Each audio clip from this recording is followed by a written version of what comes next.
সেই অলৌকিক জ্ঞান স্বরূপ স্বয়ং ভগবান শ্রীকৃষ্ণের চরণে আমরা প্রণাম করি। সেই পরম পুরুষ শ্রীকৃষ্ণ, তাহারই মায়ায় মোহিত বুদ্ধি এবং তাহার তত্ত্ব মহাত্মাদিতে অনভিজ্ঞ আমাদের অপরাধ ক্ষমা করুন। ইতি সাগ মনুস্মৃত্বা কৃষ্ণে তে কৃত হেলনঃ দিদৃক্ সবয়পচ্যুতয় কংসাদ ভীতা ন চলন।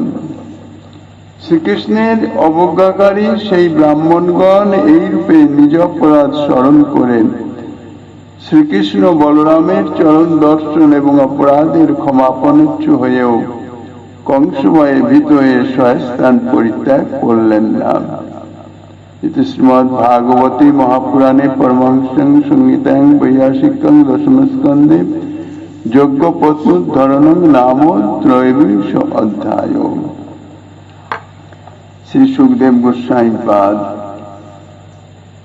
যাজ্ঞিক ব্রাহ্মণ পত্নীগণকে কৃপা এবং আনুষঙ্গে সেই যাজ্ঞিক ব্রাহ্মণগণকে শ্রী গোবিন্দের যে বিশেষ কৃপা, সেই লীলা বর্ণনা করে এই অধ্যায়ে তাহার সমাপন করে দিলেন। যাজ্ঞিক ব্রাহ্মণগণ তাহাদের পরম ভাগ্যবতী কৃষ্ণ ভক্ত চূড়ামণি পত্নীগণের সঙ্গ প্রভাবে যে তাদের শ্রীকৃষ্ণে অর্থাৎ কৃষ্ণ ভক্তি জাত হয়েছে, সেটি তারা অনুভব করতে পারলেন। কেননা তাহারা উচ্চকুলে জন্ম, বেদ বিদ্যা ইত্যাদিতে পারঙ্গম এবং সেই সঙ্গে সঙ্গে স্বধর্ম নিরত অর্থাৎ যাগযজ্ঞ ইত্যাদি কর্মপরায়ণ নিষ্ঠা সহকারে তারা এই সমস্ত কিছু সদ্গুণাবলীর অধিকারী হয়েও শ্রীকৃষ্ণ যে স্বয়ং ভগবান, তিনি যে যদুকুলে অবতীর্ণ হয়েছেন পৃথিবীর ভার হরণের নিমিত্ত, এ সংবাদ পূর্বে শ্রুত হলেও তাহা অশ্রুতের ন্যায় তাহাদের অনুভবে আসে নাই। শ্রীকৃষ্ণকে তাহারা ভগবান বলে অনুভব করেন নাই, মানেন নাই, বা সম্পূর্ণ সে বিষয়ে উপেক্ষাই ছিল, যার জন্যে গোপবালকগণ অন্ন যাচনা করলেও তাহারা সম্পূর্ণ উপেক্ষা করেছিলেন। তার দৃশ্য বহির্মুখতা, যাগযজ্ঞ ইত্যাদি কর্মমার্গে তাদের নিবিষ্টতার জন্যই তাদের এতাদৃশ বহির্মুখতা। ভগবান সাক্ষাৎ তাহার নিজ অনুগত পার্শ্বদগণকে প্রেরণ করেছেন, তাদের সম্মুখে এসছেন, স্বয়ং ভগবান শ্রীকৃষ্ণের কথা নিবেদনও করেছেন, কিন্তু তবু তাহাতে তাহাদের চৈতন্য হয় নাই। এখন তাহারা বুঝতে পারছেন যে তাদের পত্নীগণের সঙ্গ প্রভাবে তাহারা কৃষ্ণ ভক্তির মহিমা জ্ঞাত হয়েছেন, অর্থাৎ তাদের হৃদয়ে জাগরিত হয়েছে। এখন প্রশ্ন হতে পারে, পত্নীগণের সঙ্গ তো আজকে করলেন না, বহুদিন থেকেই তো পত্নীগণের সঙ্গেই তাহারা আছেন, তাহলে এতদিন কেন তাহাদের কৃষ্ণ ভক্তি হৃদয়ে জাত হলো না, প্রকাশিত হলো না? কেননা তাহাদের পত্নীগণ তো আজকেই ভক্ত হন নাই, কৃষ্ণ অনুরাগী হন নাই, তাহলে দীর্ঘকাল থেকে এক তো পূর্ব জন্মের সংস্কার অবশ্যই আছে। দ্বিতীয়ত ব্রজে ব্রজেন্দ্রনন্দনের বিভিন্ন লীলা কথা ইত্যাদি শ্রবণের মাধ্যমে শ্রবণাঙ্গ ভক্তি, যাজ্ঞিক পত্নীগণের অন্য কোনো সাধনা ছিল না, শ্রবণ কীর্তন এবং স্মরণ। শ্রীকৃষ্ণের লীলা মহিমা রূপ গুণ ইত্যাদি ব্রজ থেকে মথুরায় আগত বা মথুরা থেকে ব্রজে যারা গিয়েছেন তাদের মাধ্যমে সেই কথা শ্রবণ করে ব্রাহ্মণ পত্নীগণ অবসর সময়ে একত্র মিলিত হয়ে তারা সেই সব রূপ গুণাদি তাই চর্চা করতেন, অর্থাৎ কৃষ্ণ কথা আলাপনে সময় অতিবাহিত করতেন এবং শ্রীকৃষ্ণের রূপমাধুরী সম্বন্ধে যা শ্রবণ করেছিলেন তাহারা স্মরণ করতেন যখন একলা থাকতেন। যখন সকলে সম্মিলিত তখন তো কৃষ্ণ কথা আলাপন পরস্পর শ্রবণ কীর্তন চলছে, আর যখন একলা গৃহকার্যে রত আছেন তখন সেই কৃষ্ণ কথা, কৃষ্ণের রূপ গুণ ইত্যাদি স্মরণ, মনে মনে চিন্তন। ইহা হচ্ছে ভক্তের যথার্থ আচরণ, গৃহী ভক্তের, যারা গৃহে অবস্থান করছেন। তা ব্রাহ্মণ পত্নীগণ পূর্ব থেকেই, বহুদিন থেকেই তারা কৃষ্ণ অনুরাগিনী, কৃষ্ণের প্রতি তাদের প্রগাঢ় অনুরাগ। তা ব্রাহ্মণগণ তো তাদের সঙ্গই ছিলেন। তাহলে কেন ব্রাহ্মণগণের এতদিন কৃষ্ণ ভক্তি জাগরিত হলো না, আর আজ হঠাৎ তাহাদের কৃষ্ণ ভক্তি জাগরিত হয়ে গেল এবং তাহাদের পত্নীগণের এই কৃষ্ণ অনুরাগের জন্য তাহারা নিজেদেরও সৌভাগ্যবান বলে অনুভব করতে লাগলেন? এর কারণ সম্বন্ধে শাস্ত্রে মহাজনগণ যা বলেছেন, এক তো সর্ববিধ বিষয়ে ভগবত কৃপা, সেটা তো আছেই, কিন্তু কিছু লৌকিকতাও থাকে, ব্যবহারিক জগতেরও কিছু বিষয় থাকে। এতদিন যাজ্ঞিক ব্রাহ্মণগণ তাহাদের পত্নীগণকে কৃষ্ণ ভক্ত বলে স্বীকারই করেন নাই, স্বীকৃতি দেন নাই, তাদের কৃষ্ণ ভক্ত বলে মানতেনও না। আজ এক ভগবত কৃপায় তাহাদের চিত্ত শুদ্ধ হয়ে গেছে, তাহারা পরিষ্কার সংসারের যাবতীয় বাধা বিঘ্ন অতিক্রম করে শ্রীকৃষ্ণ চরণ দর্শন লালসায় তাহারা যেভাবে ছুটে গেছেন শ্রীকৃষ্ণ সেবার্থে, ভোজ্যদ্রব্য মস্তকে বহন করে, তাহাদের এই আচরণে ব্রাহ্মণগণ তাহাদের কৃষ্ণের প্রতি যে অনুরাগ সেটি অনুভবে এসেছে, অর্থাৎ তারা স্বীকার করছেন আমাদের কৃষ্ণ ভক্ত পত্নীগণ। ভক্তকে যদি ভক্ত বলে স্বীকার না করা যায় তাহলে সেই ভক্তের সঙ্গের যে প্রভাব সেটি ক্রিয়া করে না, অর্থাৎ মর্যাদা লঙ্ঘন, হেয়তা বোধ ইত্যাদি অপরাধের জন্য সঙ্গের ক্রিয়া হয় না, প্রভাব বিস্তার করে না। নারদ ঋষি তিনি দেবর্ষি, বলতে গেলে ভগবানেরই অবতার, সর্বত্র অবাধ গতি। শুধু তাই নয়, নারদ ঋষি যার প্রতি কৃপা করেছেন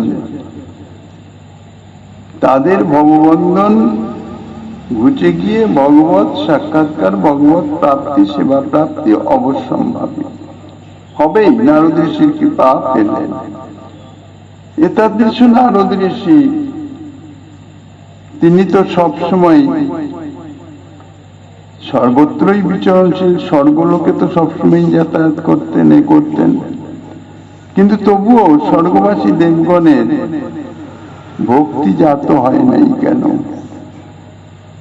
তার কারণ তারা নারদ ঋষিকে ঋষি কৃষ্ণ ভক্ত বলে মানতেনই না, তাদের মতনই একজন, এই জন্যই হয় নাই। সেই জন্য এখানেও ব্রাহ্মণ পত্নীগণকে এতদিন তাহারা তাহাদের পত্নীগণ যে কৃষ্ণ ভক্ত, এই দিকটাই তাদের কাছে সম্পূর্ণ গোপন ছিল, অর্থাৎ ঢাকা ছিল, তারা মানতেনই না, তাদের মনে কোনোদিন আসেই নাই। এবং কৃষ্ণ ভক্ত বলে যে শ্রদ্ধা, যে সমাদর, যে অন্তরের প্রীতি থাকা উচিত সেটি তাদের ছিল না। যার জন্য তারা ভক্ত সঙ্গ পেয়েও তাহাদের হৃদয়ে ভক্তির উন্মেষ হয় নাই। এখন ভগবত কৃপায় এবং সাক্ষাৎ লীলা পার্ষদ স্বরূপ শক্তির গণ, গোপবালকগণ, তাদের দর্শনে ভক্তের মধ্যে তো তারতম্য আছে। গোপ বালকগণ তারা হচ্ছেন শ্রী গোবিন্দের লীলা পার্ষদ, স্বরূপ শক্তির গণ, বিশেষ শক্তিশালী। এই জন্য তাদের দর্শনের প্রভাব ক্রিয়া করতে শুরু করেছে। শাস্ত্রে বলেছেন সাধুর দর্শনে যায় মনের ময়লা, যেমন তেমন সাধুর দর্শনে মনের অনাদি জন্ম সঞ্চিত কামনা কলুষতা দূরীভূত হয় না। কিন্তু যদি সেই রকম সমর্থ মহাত্মার দর্শন পাওয়া যায়, তাহলে সঙ্গে সঙ্গে সেই দর্শনের যে প্রভাব তাহা চিত্তে ক্রিয়া শুরু করে দেয়, অর্থাৎ মনের ময়লা অর্থাৎ কামনা কলুষতা সেটি মার্জিত হতে থাকে, পরিষ্কৃত হতে থাকে, ধীরে ধীরে পরিষ্কৃত হতে থাকে। ব্রাহ্মণগণের সেটি প্রথম শুরু হয়েছিল গোপালকগণের দর্শনে। গোপালকগণের মর্যাদা দেন নাই, কিছু করেন নাই, কিন্তু তাহলেও তাদের যে দর্শন প্রভাব সেটি কিন্তু ব্যর্থ হয় নাই। শুরু হয়ে গেছে ক্রিয়া, ভিতরে ভিতরে চিত্তদর্পণ মার্জনের কাজ শুরু হয়ে গিয়েছিল। এবং তার পরবর্তী ঘটনা বলি, তাদের পত্নীগণের কৃষ্ণ দর্শনে যাওয়া এবং সেখান থেকে ঘুরে আসার পর্যন্ত তাদের চিত্তদর্পণ পরিষ্কৃত হয়ে গেছিল। তাহারা তাহাদের পত্নীগণের যে কৃষ্ণ ভক্তি সে সম্বন্ধে তাহাদের অনুভবে এসে গেছিল এবং তাহারা তাদের পত্নীগণকে কৃষ্ণ অনুরাগিনী, কৃষ্ণ ভক্তি পরায়ণা বলে তারা অনুভব করে তাদৃশ মর্যাদা জ্ঞাপন করলেন, আদর অভ্যর্থনা করলেন, প্রশংসা করলেন, যার ফলে তাদের ভক্তির উন্মেষ হল। ভক্ত সঙ্গ ব্যতীত কোনোভাবেই কৃষ্ণ ভক্তি জাত হয় না। কৃষ্ণ ভক্তি জন্মমূল হয় সাধু সঙ্গ, সাধু সঙ্গ চাই। ব্রহ্মবৈবর্ত পুরাণে বর্ণিত আছে যে ব্রাহ্মণ রমণীগণ যখন পতিপুত্রাদি পরিত্যাগ করে কৃষ্ণ নিকটে আগমন করলেন এবং নানাভাবে কৃষ্ণের স্তুতি করলেন, তখনই তাহারা দিব্যদেহ ধারণ করে গোলকে গমন করলেন।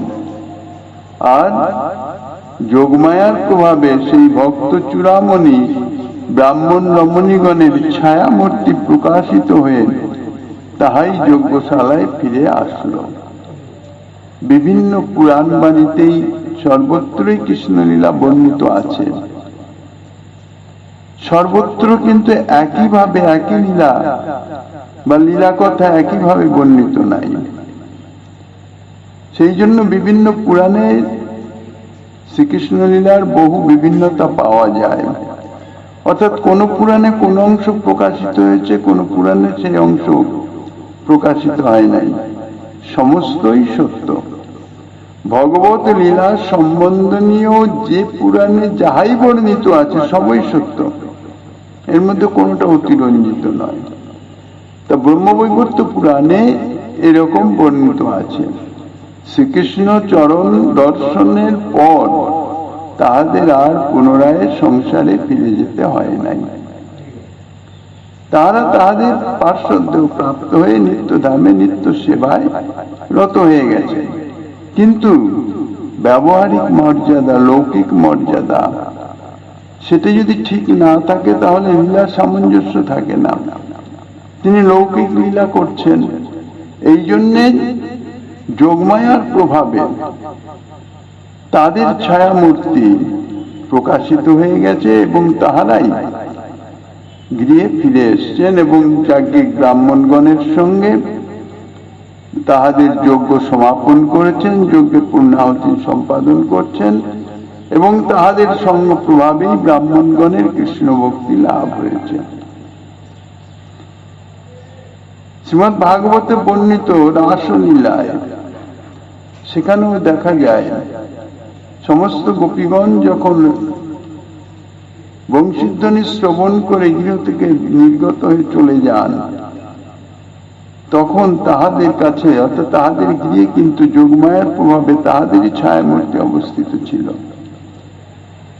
যার জন্য কোথাও কোন রকম কোন কিছু সাড়া পড়ে নাই। কারণ মধ্যরাত্রি যদি কাহারও গৃহ থেকে তাহাদের কুলবধূ বেরিয়ে চলে যায় এবং সে যদি প্রতি ঘরেই হয়, তাহলে তো একটা বিশাল শোরগোল পড়ে যাওয়ার কথা, কিন্তু কিছুই হয় নাই। তার মানে যোগমায়ার প্রভাবে লীলা সামঞ্জস্যের জন্য সমস্ত গোপীগণের ছায়ামূর্তি গৃহেই যথারীতি তাহাদের যে কার্য সেই কার্যে রত ছিলেন। শ্রীমদ্ ভাগবতে যাজ্ঞিক ব্রাহ্মণ পত্নীগণের তৎক্ষণাৎ গোলকে গমনের কোনো ইঙ্গিত পাওয়া যায় না। সুখদেব গোস্বামীপাদ সেরকম ভাবে বর্ণনা করেন নাই। ইত্যুক্তা যজ্ঞ পত্নস্ত্বা যজ্ঞ বাটং পুনর্গতাঃ প্রভৃতি শ্লোকে দেখা যায় যাজ্ঞিক ব্রাহ্মণ পত্নীগণ শ্রীকৃষ্ণের আদেশে পুনরায় যজ্ঞশালায় প্রত্যাবর্তন করলেন। এখন ব্রহ্মবৈবর্ত পুরাণে বলছেন যে তারা সঙ্গে সঙ্গে দিব্যদেহে চলে গেছেন। এক তো কৃষ্ণ ভক্তের দেহ অর্থাৎ প্রেম প্রাপ্ত হয়ে গেলে ভক্ত সাধনা করতে করতে যখন প্রেমের স্তরে পৌঁছে যান, ভজন ক্রিয়া করতে করতে যখন অনর্থ নিবৃত্তি হয়ে যায়, অর্থাৎ অনাদিকাল সঞ্চিত যে সসুখ ভোগ বাসনা তাহার লেশাবাসও আর চিত্তে থাকে না এবং কৃষ্ণ সুকৈক তাৎপর্যময়ী সেবা বাসনাই তাহার সর্বস্ব, সার সর্বস্ব হয়ে যায়। অনর্থ নিবৃত্তি হয়ে গেল, চিত্ত শুদ্ধ হয়ে গেল, চিত্ত থেকে যে প্রাকৃত ত্রিগুণ তাহা তিরোহিত হয়ে গেল, তার বদলে সেখানে সেই চিত্তে বিশুদ্ধ সত্যের আবির্ভাব হল। অপ্রাকৃত গুণ বিশুদ্ধ সত্য তার আবির্ভাব হল চিত্তে এবং সেই বিশুদ্ধ সত্যে আবিষ্ট সেই চিত্তে অপ্রাকৃত ভক্তি দেবীর আবির্ভাব হয়, প্রকাশ হয় এবং সাধকের তখন নিষ্ঠা স্তরে উন্নীত হয়ে যায়। ভজন ক্রিয়া কিন্তু চলতেই থাকে, সাধনকালেও যা সাধ্য প্রাপ্তিতেও অর্থাৎ সিদ্ধি অবস্থাতেও সেই ভজন ক্রিয়া একই রকম চলে। সাধনে ভাবিবে যাহা সিদ্ধ দেহে পাবে তাহা, পক্কা পক্ষ মাত্র সে বিচার। সাধনকালে সেটি হচ্ছে অপক্ষ, পরিণত নয়, আর সিদ্ধি প্রাপ্ত হলে অর্থাৎ অনর্থ নিবৃত্তি হয়ে যখন সে নিষ্ঠা স্তরে পৌঁছে যায় তখন সেটি পক্ষ। নিষ্ঠা সহকারে ভজন করতে করতে আরাধ্য বস্তুতে আসক্তি প্রকাশিত হয়। নিষ্ঠা, রুচি, আসক্তি অতিক্রম করেই ভাবের স্তরে পৌঁছে যায়, প্রেমের স্তরে পৌঁছে যায়। প্রেমের স্তরে যখন সাধক পৌঁছায় তখন তার এই দেহ, প্রাকৃত দেহ, তার প্রাকৃতত্ব থাকে না, কেননা তার অনেক আগেই প্রাকৃত দেহের প্রাকৃতত্ব ততক্ষণ যতক্ষণ প্রাকৃত সত্য রজতম তিন গুণ তাহাতে অধিষ্ঠিত আছে। তিন গুণে প্রাকৃত গুণে রঞ্জিত থাকলে সেটি প্রাকৃত, প্রাকৃত গুণ যদি না থাকে তাহলে সেটি অপ্রাকৃত হয়ে যায়। কিন্তু অপ্রাকৃত হলেও প্রাকৃত বৎ, যেরকম ছিল সেই রকমই আছে, সবকিছুই সব প্রাকৃতের মতন, কিন্তু বাস্তবিক এখন আর প্রাকৃত নাই। যেমন স্পর্শমণি স্পর্শে কোন লৌহখণ্ড স্বর্ণে রূপান্তরিত হয়ে যায়, কিন্তু তার আকার পাল্টায় না। আকার যেমন ছিল তেমনই আছে, শুধু তার ভিতরের মৌলিকত্ব আর নাই। অর্থাৎ লৌহ কণিকা দ্বারা যে লৌহাখণ্ডটি ছিল সেটি এখন স্বর্ণকণিকায় পরিণত হয়েছে, তার মধ্যে লৌহত্বের কোনো লেশামাশও নাই। ভক্তদের যে অপ্রাকৃত চিন্ময়, তার প্রমাণ শ্রীমন মহাপ্রভু স্বয়ং আচরণে দেখিয়ে দিয়ে গেছেন হরিদাস ঠাকুর নির্জান লীলায়। নীলাচল ধামে হরিদাস ঠাকুর যখন দেহ পরিত্যাগ করলেন, মৃত্যু ধামে চলে গেলেন, প্রভু সেই হরিদাস ঠাকুরের দেহ নিয়ে ভক্তগণ সহ সমুদ্রে এসে যখন তাকে সমুদ্র স্নান করালেন, করিয়ে ভক্তগণ হরিদাস ঠাকুরের পাদদক গ্রহণ করলেন। সাধারণত আমরা, অর্থাৎ আমাদের এই জড় শরীর যতক্ষণ এর মধ্যে পরমাত্মা রূপী ভগবানের অবস্থান থাকে ততক্ষণ সে শুদ্ধ। যেই পরমাত্মা চলে গেলেন, আত্মা যখন চলে গেলেন, তখন এই জড়দেহ হয়ে যায় অশুদ্ধ। তাকে স্পর্শ করলে স্নান করতে হয় শুদ্ধ পবিত্র হওয়ার জন্য। আর সেই হরিদাস ঠাকুরের লৌকিক দৃষ্টিতে, বাহ্যিক দৃষ্টিতে মৃতদেহই তো, সেটি চরণ ধৌত করে চরণোদক পান করিতেছেন, অর্থাৎ অপ্রাকৃত চিন্ময় দেহ। এখানে প্রাকৃতত্ব কিছু নেই। এই জন্যই শাস্ত্রে বলে বৈষ্ণব দেহ অপ্রাকৃত চিন্ময়। কাজেই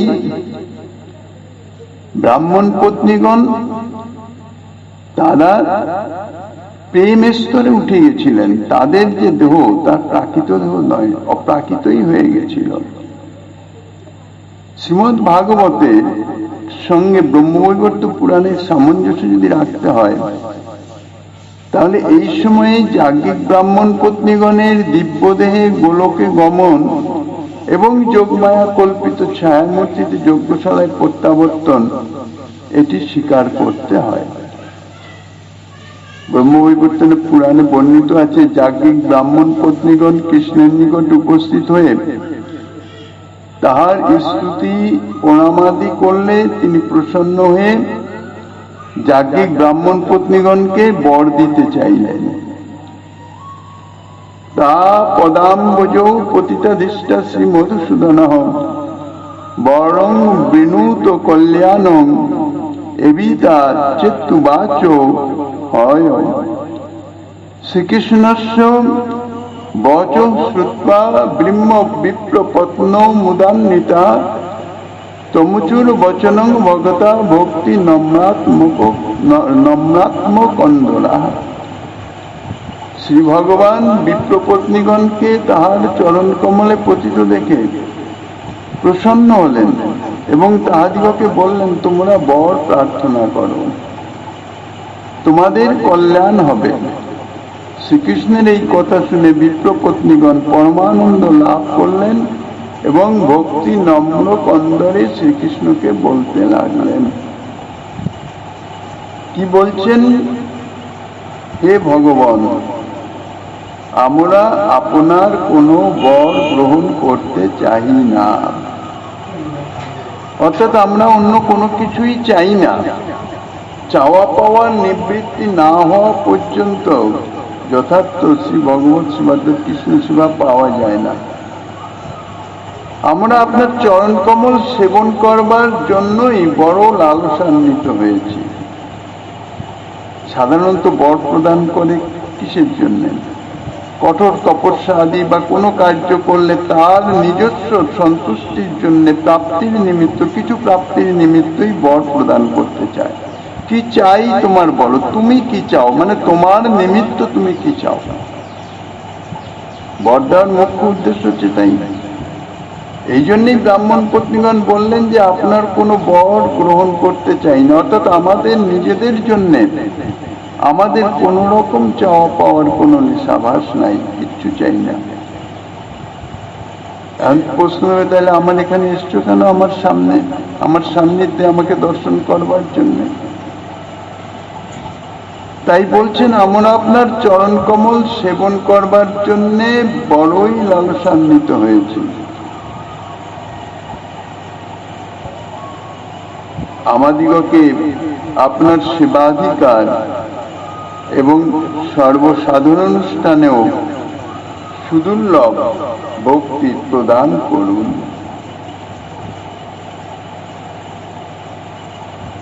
আমরা শুধু আপনার চরণ সেবার অধিকার প্রাপ্ত হতে চাই। অধিকার বিষয়টি খুব গুরুত্বপূর্ণ। যার যে বিষয়ে যতটা অধিকার সেই অনুযায়ী সে কার্য করতে পারবে। অনধিকারী হয়ে যদি কোনো কার্য করতে যায় তাহার সর্বদা ব্যর্থ হয়, বিফল মনোরথ হয়। এই জন্যই প্রার্থনা করছেন আপনার সেবা অধিকার প্রদান করুন। এখন সেবা পেতে গেলে কি চাই? এমনি এমনি তো সেবা হবে না, অন্তরে ভক্তি চাই, অর্থাৎ কৃষ্ণ প্রেম প্রীতি চাই। সেই জন্য বলছেন যে সর্বসাধারণ অনুষ্ঠানেও যে সুদুর্লভ সেই ভক্তি, কৃষ্ণ প্রেম, যে প্রেম প্রাপ্ত হলে আপনার সেবার যোগ্যতা লাভ হয়, অধিকারী হয়, সেই ভক্তি প্রদান করুন। হে কেশব, আমরা নিরন্তর আপনার বদন কমল দর্শন করিব। হে অন্তর্যামীন, আমাদের উপর এই অনুগ্রহ করুন, আমাদের যেন আর গৃহে ফিরে যেতে না হয়, অর্থাৎ আপনার চরণ সান্নিধ্য থেকে বিচ্ছিন্ন হতে না হয়। আপনার অদর্শন পীড়া যেন আমাদের ভোগ করতে না হয়। দ্বিজপত্নীগণের এই হচ্ছে প্রার্থনা, অর্থাৎ এর মূল হচ্ছে আপনার সেবায় সদা সর্বদাই রত হতে চাই। তার জন্য যা প্রয়োজন, অর্থাৎ আমাদের তাদের যোগ্য সম্পন্ন আপনি কৃপা করে করে নিন, যেন আপনার সেবায় নিরন্তর রত থাকতে পারি। দ্বিজপত্নীগণের এই কথা শ্রবণ করে পরম করুণাময় শ্রীকৃষ্ণ তিনি বলছেন, তোমাদের মনোবাসনা পূর্ণ হবে, অর্থাৎ তথাস্তু বলে দিলেন। তারপর শ্রীকৃষ্ণ গোপবালক মণ্ডলীর মধ্যে অবস্থিত হয়ে সেই প্রেমবতী রমণীগণের প্রদত্ত সুধাসম সুরসাল অন্ন নিয়ে গোপবালকগণকে ভোজন করালেন এবং নিজেও পরমানন্দে তাহা ভোজন করলেন। এই সময় ব্রাহ্মণ পত্নীগণ দেখলেন যে আকাশ থেকে অতি মনোহর এক সুবর্ণ বিমান নেমে আসিতেছে। এটি ব্রহ্মবৈবর্ত পুরাণের বর্ণনা আর কি। এই অনুপম সুবর্ণ বিমানের শোভা তা ভাষায় বর্ণনা করা যায় না। দিব্যাতি দিব্য অপ্রাকৃত বিমান, তাহা অসংখ্য রত্ন দর্পণ এবং রত্ন পরিচ্ছদে সুশোভিত। বিমানের চতুর্দিকে সারি সারি রত্নস্তম্ভ এবং উপরিভাগে অসংখ্য রত্ন কলস শোভা পাইতেছে। পারিজাত কুসুম মালা শ্বেত চামর উজ্জ্বল বর্ণ বসনাবলিতে বিমানখানি সুসজ্জিত রয়েছে। সেই শতচন্দ্র সমাযুক্ত রথখানির গতি দেখলে মনে হয় মনের গতিও তদপেক্ষা মৃদু। ব্রাহ্মণ পত্নীগণ আরও দেখলেন যে সেই মনোহর সুবর্ণ বিমানে অসংখ্য শ্রী ভগবৎ পার্ষদ অবস্থান করিতেছেন। তাদের সকলেরই গলে বনমালা, পরিধানে পীতবসন এবং সর্বাঙ্গে বহুবিধ রত্ন অলঙ্কার শোভা পাইতেছেন। তাহারা সকলেই গোপবেশ এবং সকলেরই হস্তে মুরলী এবং মস্তকে গুঞ্জামালা বেষ্টিত সিকিপুচ্ছ রচিত বঙ্কিম চূড়া বিরাজিত। তাহারা সকলেই সেই সুবর্ণ বিমান হতে অবরোহণ করে অর্থাৎ নেমে শ্রীকৃষ্ণ চরণে প্রণাম করলেন এবং ব্রাহ্মণ রমণীগণকে সুবর্ণ বিমানে আরোহণ করতে বললেন। ব্রাহ্মণ পত্নীগণ তখন ভক্তি ভরে শ্রীকৃষ্ণের চরণে প্রণাম করলেন এবং তৎক্ষণাৎ মনুষ্য দেহ পরিত্যাগ পূর্বক গোপী দেহ ধারণ করলেন এবং এই সুবর্ণ বিমানে আরোহণ করে গোলক ধামে গমন করলেন। শ্রী ভগবান তখন যোগমায়া প্রভাবে এই সমস্ত ব্রাহ্মণ পত্নীগণের অনুরূপ ছায়া মূর্তি সৃষ্টি করে তাহাদিগকে যজ্ঞশালায় প্রেরণ করে দিলেন। ব্রহ্মবৈবর্ত পুরাণের এই সমস্ত বচনে জানা যায় যে যাজ্ঞিক ব্রাহ্মণগণ সেই সমস্ত ছায়ামূর্তির সহিত মিলিত হয়ে তাহাদের যজ্ঞে পূর্ণাহুতি প্রদান করেছিলেন এবং সেই সমস্ত ছায়ামূর্তির সঙ্গ প্রভাবেই তাহাদের কৃষ্ণ ভক্তি লাভ হয়েছিল। ব্রহ্মবিবর্ত পুরাণে যে যজ্ঞপত্নীগণের প্রতি শ্রীকৃষ্ণের পরম অনুগ্রহকারী লীলা বর্ণিত আছে তাহা দেবর্ষি নারদ শ্রী নারায়ণ ঋষির নিকট শ্রবণ করেছিলেন। দেবর্ষি নারদ যাজ্ঞিক ব্রাহ্মণ পত্নীগণের এই প্রকার পরম সৌভাগ্যের কথা শ্রবণ করে অতীব বিস্মিত হন এবং তাহাদের পূর্বজন্ম বৃত্তান্ত জানবার জন্য শ্রী নারায়ণ ঋষির নিকটে প্রশ্ন করেন। তাহাতে শ্রী নারায়ণ ঋষি দেবর্ষি নারদের নিকট যাজ্ঞিক ব্রাহ্মণ পত্নীগণের পূর্বজন্ম বৃত্তান্ত বর্ণনা করেন। এই যাজ্ঞিক ব্রাহ্মণ পত্নীগণের পূর্বজন্ম বৃত্তান্ত তাহাও পরম আশ্চর্যময়। নারদ বলছেন, ঋষীন্দ্র কেন পুণ্যেন বভুব বিপ্রযোষিতাম মুনীন্দ্রাণাঞ্চ সিদ্ধানাং দুর্লভা গতিরিদৃশি ইমাহ কং বা পুণ্যবত্তঃ পরা তস্তুর মহিতলম আজগ্মুঃ কেন দোষেন বদ সন্দেহ ভজনম। শ্রী নারদ ঋষি যাজ্ঞিক ব্রাহ্মণ পত্নীগণের কৃষ্ণ কৃপা প্রাপ্তির কথা শুনে পরম আশ্চর্যান্বিত হলেন। কেননা এই ব্রাহ্মণ পত্নীগণের তাদৃশ কোন কঠোর সাধন ভজন ইত্যাদির কথা তো শোনা যায় নাই। হঠাৎ তাহারা শ্রীকৃষ্ণের এতাদৃশ কৃপা কি করে প্রাপ্ত হলেন, আশ্চর্যান্বিত হলেন এবং নারায়ণ ঋষিকে জিজ্ঞাসা করলেন, হে ঋষি শ্রেষ্ঠ, কোন পুণ্য বলেন ব্রাহ্মণ পত্নীগণের এইরূপ মনীন্দ্র সিদ্ধগণের দুর্লভ গতি লাভ হয়েছিল এবং এই সমস্ত পুণ্যবতী ব্রাহ্মণ পত্নীগণ কে এবং কোন দোষেই বা পৃথিবীতে জন্মগ্রহণ করেছিলেন তাহা আমার নিকটে বর্ণনা করে আমার সন্দেহ ভঞ্জন করুন।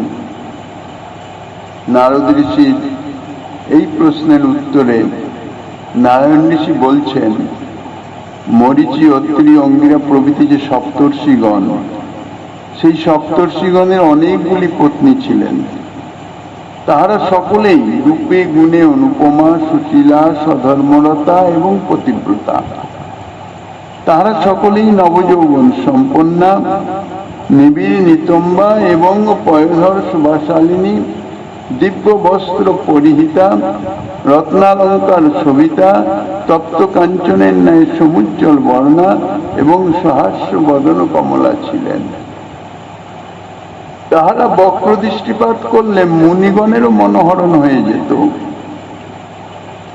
তাহারা একদিন হোমকুণ্ডের নিকটবর্তী স্থানে উপবিষ্ট ছিলেন। এই সময়ে অর্থাৎ যজ্ঞের যে হোম বেদি আর কি, তার সান্নিধ্যে তারা উপবিষ্ট ছিলেন। সেই সময় সেই যজ্ঞকুণ্ডে যে অগ্নি, তাহাদের সুন্দর মুখ ও অঙ্গ প্রত্যঙ্গাদি শোভা দেখে মদনমোহিত হয়ে পড়লেন এবং হোমকুণ্ডের মধ্য হতেই বহুতর শিখা বিস্তার পূর্বক তাহাদের অঙ্গ স্পর্শ করে কামাবেগে আত্মহারা এবং অচেতন হয়ে গেলেন। পতিব্রতার সপ্তর্ষি পত্নীগণ তাহাদের পতির চরণ ছাড়া আর কিছুই জানেন না। তাহারা অগ্নির মনোভাব কিংবা তাহাদের দর্শনে অঙ্গস্পর্শে অগ্নির যে কামবিকার প্রভৃতি কিছু বুঝতেই পারলেন না। কিন্তু সপ্তর্ষিগণের মধ্যে অন্যতম মহাতেজা যে অঙ্গিরা ঋষি, তিনি অগ্নির মনোভাব জানতে পেরে তৎক্ষণাৎ অগ্নিকে শাপ প্রদান করলেন যে তুমি সর্বভক্ষ খাও, সর্বভূক। অঙ্গিরার শাপবাক্য শ্রবণ করেই সঙ্গে সঙ্গে অগ্নির চৈতন্য লাভ হলো এবং নিজে কৃত যে দুষ্কর্ম সে সম্বন্ধে তাহার পশ্চাতাপ শুরু হয়ে গেল এবং নানাভাবে ঋষির স্তুতি করে অগ্নি তখন লজ্জাবনত বদনে হোমকুণ্ডে অবস্থিত হয়ে ব্রহ্মতেজে কম্পিত হতে লাগলেন। ক্রুদ্ধ ঋষি অঙ্গিরা তখন এই অগ্নিস্পৃষ্ট রমণীকে বললেন, তোমরা সকলে পাপযুক্ত হয়ে গেছ, অগ্নির স্পর্শ হয়ে গেছে তোমাদের, অতএব তোমরা মনুষ্য জনিতে জন্মগ্রহণ করো। তোমরা ভারতবর্ষে ব্রাহ্মণ কুলে জন্মগ্রহণ করবে এবং আমাদেরই কুলোৎপন্ন ব্রাহ্মণগণ তোমাদের বিবাহ করবেন। মহাতেজা অঙ্গিরা ঋষির শাপবাক্য শ্রবণ করে পত্নীগণ তারা রোদন করতে লাগলেন। বাস্তবিক তাদের তো কোনো দোষই নাই, তারা জানেও না, অনুভবও করতে পারেন নাই কিছু। গীতাঞ্জলি ফুটে অঙ্গিরা ঋষিকে বলতে লাগলেন, হে মুনিশ্রেষ্ঠ, আমরা আপনার চরণে তো কোনোই অপরাধ করি নাই। আমরা যদি অজ্ঞানত পরপুরুষ স্পৃষ্ট হয়েই থাকি, সেটা আমাদের ইচ্ছাকৃত তো নয়, আমরা তো জানিই না, তাহলে আমাদের পরিত্যাগ করা কর্তব্য নহে, কেন এতে তো আমাদের কোনো দোষ নাই। আমরা আপনাদের ভক্ত এবং কিঙ্করী দাসী, অতএব আমাদের উপরে এরূপ কঠোর দণ্ড বিধান করা এটা উচিত নয়।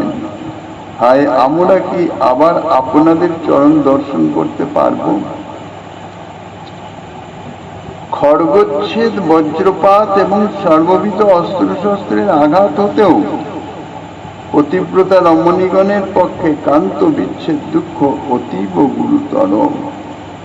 অতএব হে ঋষি শ্রেষ্ঠ, আমাদের যদি পৃথিবীতে যেতেই হয়, তাহলে আবার আমরা কবে আপনাদের নিকটে আসতে পারবো তাহা আদেশ করুন। আমরা অজ্ঞানতা বশত পরপুরুষ স্পৃষ্টা হয়েছি, সুতরাং আমাদের একেবারে পরিত্যাগ করা তো কর্তব্য নয়। ইন্দ্র অহল্যার সঙ্গ করে তাহাকে দূষিত করে দিয়েছিলেন, তথাপি অহল্যা কিছুদিন পাষাণী হয়ে থেকে আবার পতির চরণ প্রাপ্ত হয়েছিলেন, পুনরায় বিশুদ্ধি লাভ করেছিলেন। আমরা কি অগ্নির স্পর্শ মাত্রেই চিরকালের জন্য পরিত্যক্ত হব? আপনি বেদকর্তা ব্রহ্মার পুত্র এবং ধর্মিষ্ঠ এবং বেদাঙ্গ পারঙ্গম, অতএব আপনি বিচারপূর্বক আমাদিগকে দণ্ড প্রদান করুন। পরম দয়ালু অঙ্গিরা ঋষি ব্রাহ্মণীগণের এই করুণ বচন শ্রবণ করে প্রেম পরিপ্লুত হৃদয়ে তাহাদের মুখের দিকে দৃষ্টিপাত করে রোদন করতে লাগলেন। সর্ববেদবেত্তা অঙ্গিরা ঋষি বহুক্ষণ ধরে মরীচি, অত্রি প্রভৃতি ভাতৃগণের সঙ্গে ব্রাহ্মণীগণের বিষয়ে আলোচনা করে দুঃখিত চিত্তে তাহাদিগকে বললেন, হে ব্রাহ্মণীগণ, তোমাদিগকে সত্যবাক্য বলিতেছি, শ্রবণ করো। জীব মাত্রেরই কর্মফল ভোগ করিতে হয়, তা থেকে কারো নিস্তার নাই। যার যেমন কর্ম তার ফল তদনুরূপ হয়ে থাকে।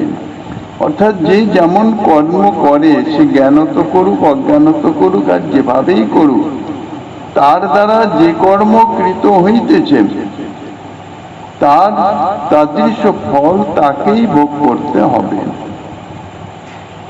তোমাদের আমাদের সহিত একত্র বাসজনিত যে সুখ ভোগ, ইহা পূর্বজন্মের কর্মের ফল অনুযায়ী সেই সুখ কাল সমাপ্ত হয়ে গেছে।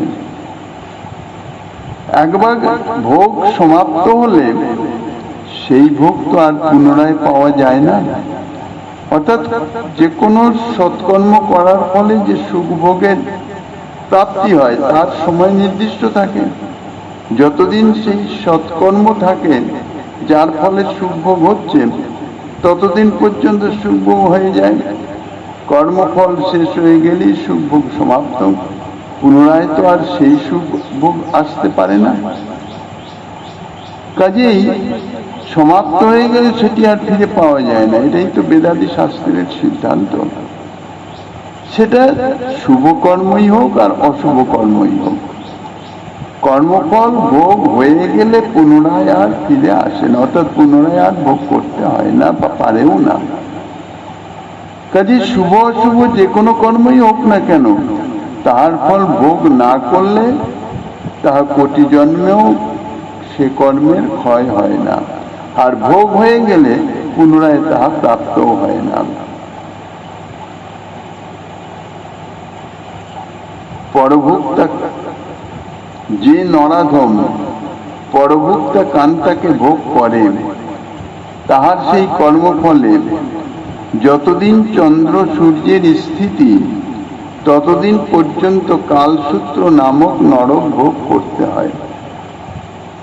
রমণীগণের মধ্যেও যাহারা স্বচ্ছন্দচারিণী স্বাধীনা, তাহারা সুকরীর তুল্যা।